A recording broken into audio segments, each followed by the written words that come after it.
But question for you though, like being a woman in the space, right? And you talked about it earlier, just as far as like, just where the platform is now, where it's a lot of opinions, right? You can give your opinions, and I follow you on Twitter. I know sometimes, you got some assholes on there, men that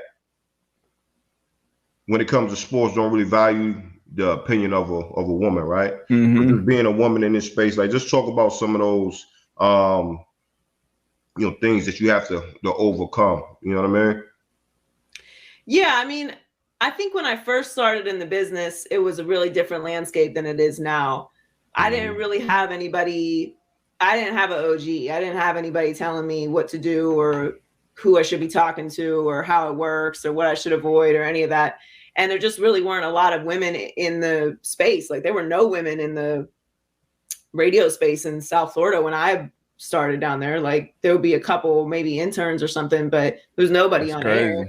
Mm-hmm. So, a lot of it I had to learn myself. And as it's changed, as it's grown, and you are seeing more and more women in different spaces, which is a good thing. We got a long way to go, but the landscape is definitely changing, and I think that's a good thing. I also think that the more that it changes and the more that you see women in the space, the more it becomes less of a big deal, and it's less of it's a woman being hired for this, or it's the first woman to call this game, or whatever, be this coach, or all those things. And like I said, there's still a lot of those firsts to happen, but you're always going to have misogynists and people who just they're used to what they're used to, and they're knuckle draggers, and there's nothing you can do about those.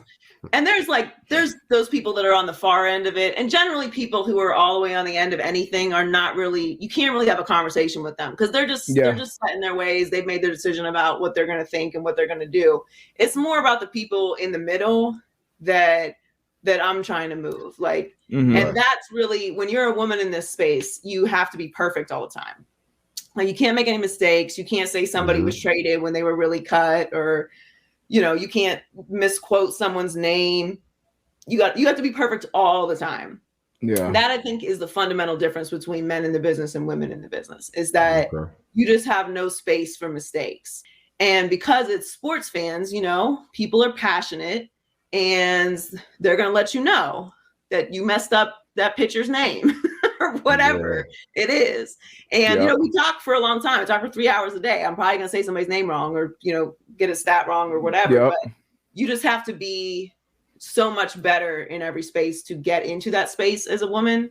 And I think that is not that I think the expectations should be lower, but I think that's the difference, that one of the main differences that women face that men don't in this space, is that you can't just be average. Like you got to be great. And then some more, then you got to always be on time, and then you can never make any mistakes on air, and then you can never, take too much time off. Like there's always a different standard for women than there is for men in the business. As far as talking about sports, that's more of the space where I think we've come a long way. Like there used to be the whole she never played thing. Right. But so Colin Cowherd didn't play. Yeah, I was about to say most men on TV didn't play either. Yeah, there's a long list of men who did not play these sports that they talk about every day, and that's not what you're greeting them with. So if that's what you want to start with, that's why my opinion is invalid. Cool. Well, I don't want to hear you talk, whoever this person is, I want to hear you talk about NBA then. Whatever. If that's your standard for it, got a long list of things you can't talk about. So if that's the starter for it, which it's generally not, because it's so easy to be to knock that off. It's just the subtle stuff. It's the subtle sexism and misogyny that I hope will start to change more. Because the ones on the end, I ain't worried about them.